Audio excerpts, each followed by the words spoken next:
Welcome to another episode of the Matter Over Mind Experience. I'm your host, Master Trainer and Weight Management Expert, Narado Zico Powell.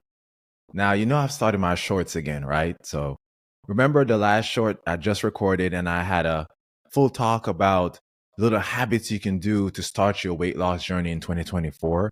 So if you haven't checked that short out, I would like you to go listen to it or watch it because I gave some really practical tips. It's not really a short. It's a little bit about 24, 25 minutes, I believe. But so it's a little bit longer than most of my other shorts are going to be. But I want you to watch it and get acquainted with how to begin your year properly, right? Because a lot of times we're like, oh, new year, new me, and we're going to transform our lives and lose weight. But then we give up after a couple of weeks. And there are many reasons that are physical and psychological why we give up. So by watching that episode, which came out about 2 weeks ago, and start implementing those tips, that will help you to stay on track. And now I'm going to give you more tips to get you going, right? So I'm not just leaving you flat. I give you a foundation there. Now we're going to add to that foundation. And in this episode, I should say, we're going to talk about stress because stress is a silent killer and stress impacts your health and your body weight in so many ways. And I'm going to break these things down there. But before I do that, I want to remind everyone the Zico recommendation page is now live and going. So in the description of the episode, you can click on the Zico recommendation page. My apologies. And you will find products that I use in my journey and discount codes. So you can save some money on some wonderful things as well. But with that being said, let's talk about stress. I often hear people say to me, I think I'm doing everything I'm supposed to be doing, but I can't seem to lose weight. And a lot of times, things that they think they should be doing, there may be other things they can do. But one thing I don't see people really address is stress. We've had a lot of studies that explains what happens to the body when we're under not just acute stress, but really chronic stress. Because acute stress happens daily, and how we respond to it can determine whether it becomes more long-term chronic stress. Because that's when it starts to impact your health. That's when it starts to impact your weight. So I want to talk about what that really means. How does it impact your weight? Well, first, it begins with cortisol. Now, people may say, because I've heard people say to me, cortisol is bad, right? Cortisol is bad, right? No. Cortisol is not bad. A lot of cortisol is the issue. It's just like stress. Acute stress is not bad, but long-term chronic stress is the issue. When we're consistently stressed, our body raises our cortisol levels and naturally lowers our melatonin levels. And that's why we have problems sleeping as well when we're stressed. Our body thinks we're awake. Our body thinks that we're in danger consistently. Our body doesn't know whether or not we are running from something or if we're just yelling in traffic or something bad happened at work, right? So when your body is consistently under stress, it actually shuts down certain mechanisms to give function to the larger mechanisms and functions in your body. And that's something that we really need to pay attention to because that's one of the ways it impacts your health on the long term. Also, you naturally raise your blood pressure. Because remember, when your blood pressure naturally raises, it gives you that energy, that drive to push and go forward. It's like when you're working out in the gym, right? Your blood pressure elevates. It does. That's why there's times when your blood pressure elevates. It naturally happens. But you're not working out 24 hours a day. When you're resting, your blood pressure should start going back to normal. When you're sleeping, your blood pressure should be at its lowest point. Your blood pressure drops as you're at rest, is my point. But when you're constantly stressed, your blood pressure cannot lower the way it's supposed to, and so cannot your cortisol level cannot either, which is what leads to the chronic long-term stress, which also increases inflammation in many things. But directly on the weight management side, this is just some of the things about health, but directly on the weight management side, when your cortisol levels is high, your body now craves energy, craves sugars, craves carbs. Think about it. When you have a bad day, what do you want? You want your donuts. You want things to make you comfortable. You want your pizza. You want comfort food. That's biologically how humans are, or most humans are at least, right? Because there's some people who may even shut down when they're stressed and may not eat when they're stressed because their body may respond differently. I'm not going to get into that necessarily, but either way, it impacts your diet, it impacts what you crave, it impacts how you eat, it impacts your day-to-day decisions with food. And remember, next to sleep, nutrition is the most important habit for long-term weight management. And again, if you haven't watched that episode, go back and watch it because I connected that for you and gave you some guidance on how you can make the small changes in your diet. But when you're stressed, it becomes very hard, especially if you're trying to like, I wouldn't say cut out carbs, but if you need to eat less carbs in your diet, stress makes it very hard for you to do so. So towards the end of this video, I'm going to give you some quick tips to help to combat and deal with stress. But right now, I want you to understand how important it is to understand your stress levels and how it impacts your health. Now, you also got to think about the how your body necessarily responds to stress, right? Because when your body is consistently stressed, then you feel like I have to be on fight or flight. I have to be ready to go at all times. That's why it's hard for you to sleep. And when it's hard for you to sleep, that's good. That's the most important habit, right, for your weight management. And so when you wake up, your cortisol levels are going to consistently be high. You're literally leading yourself into chronic stress by not dealing with the acute stress. I remember one time I was listening to a podcast and the lady said, my brother was like the healthiest person I've ever seen. And he died at a young age. And they realized that he died because of chronic stress and his blood pressure was high. And she changed her life after that. She realized that you can be the fittest person in the world and still die young if you're under chronic stress. Why do we think oxytocin is so important?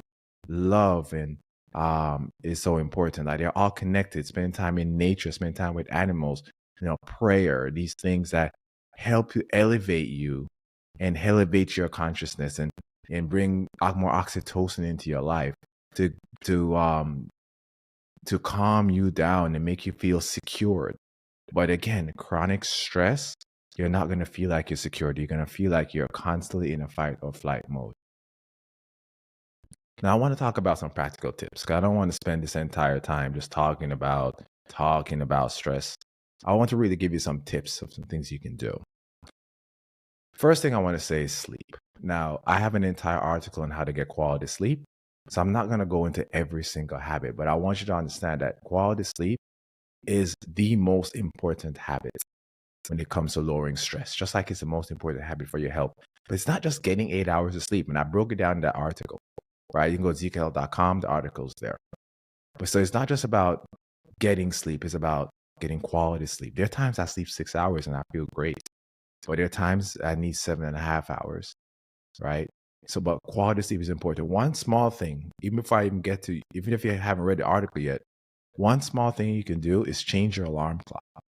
Go for a softer alarm. Like my alarm in Alexa, I make it, it uses nature sounds to wake me up.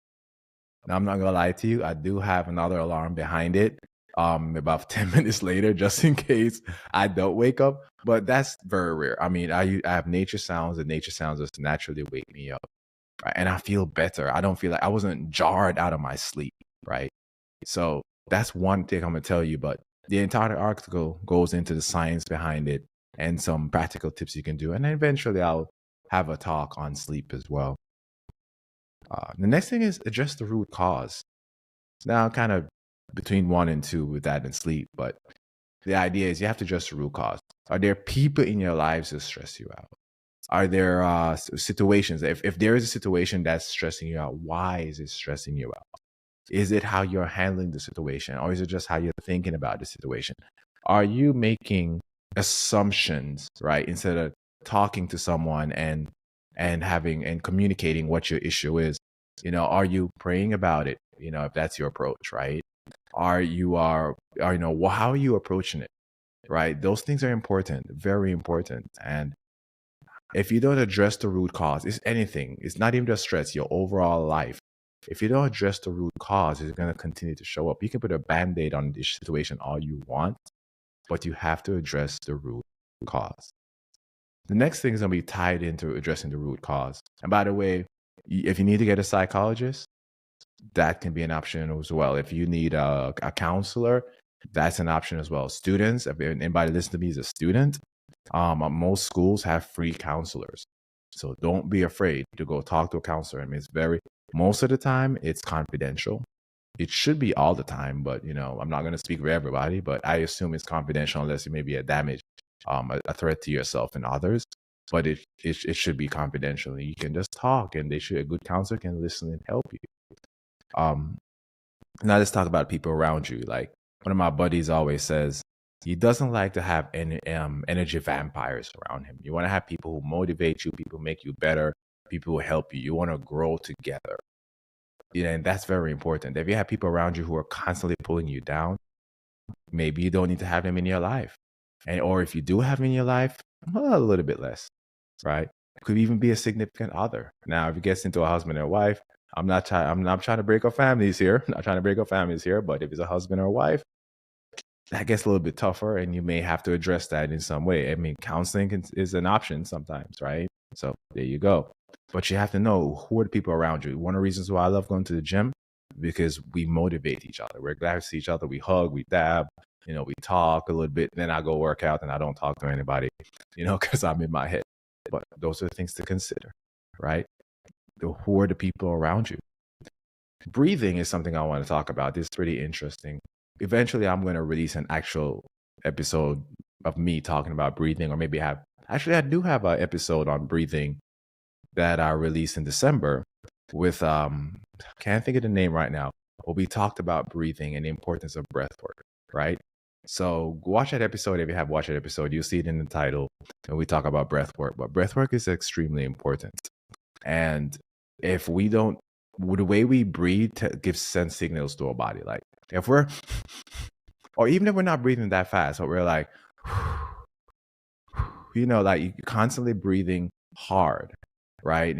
That's telling your body you're in danger. You're literally sending signals to your body. So breathing is important. How you breathe is essentially important. And breathing with your nose in and out is important. The only time I may breathe with my mouth is when I'm lifting, but even when I'm lifting, I much rather to nose breathe. As I'm recording this podcast, realize that I'm breathing in I'm not into the mic. Like I'm literally breathing with my nose.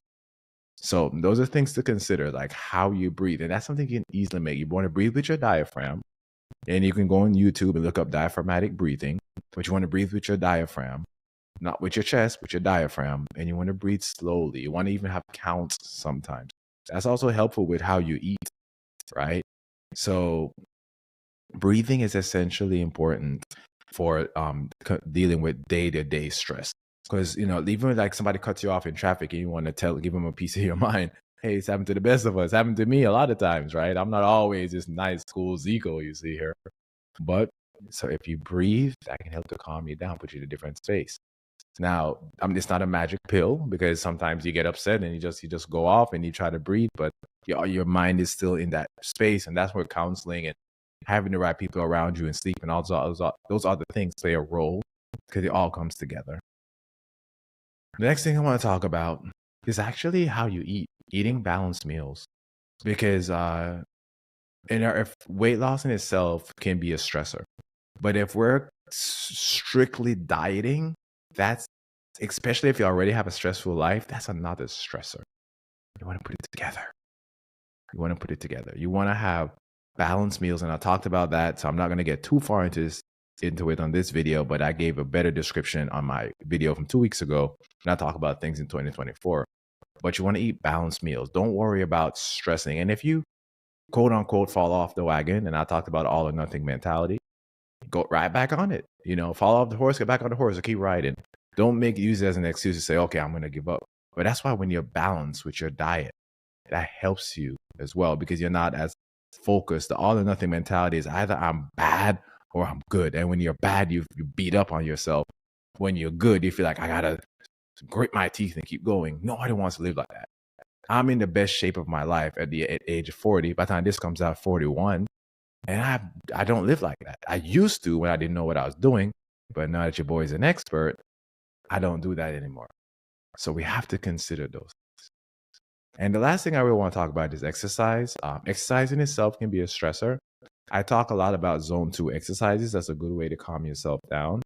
And eventually, I'll talk more about zone 2 exercises, but that just really means keeping your heart rate between 70 to 85%, still riding on a bicycle, swimming, stuff like that, like exercise activity.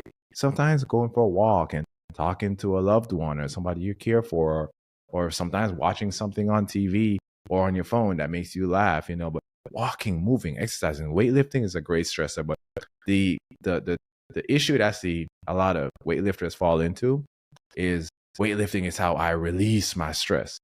But again, just by weightlifting alone, you're not addressing the root causes of your stress. And you have to address it in its totality. So don't use weightlifting as a band-aid, but use it as a tool among the other tools to lower your stress levels. Now, there's so many other things I could tell you, and we could have a 1 hour, maybe 2 hour episode, and I can get really, really deep into the science on this thing. But let's be real.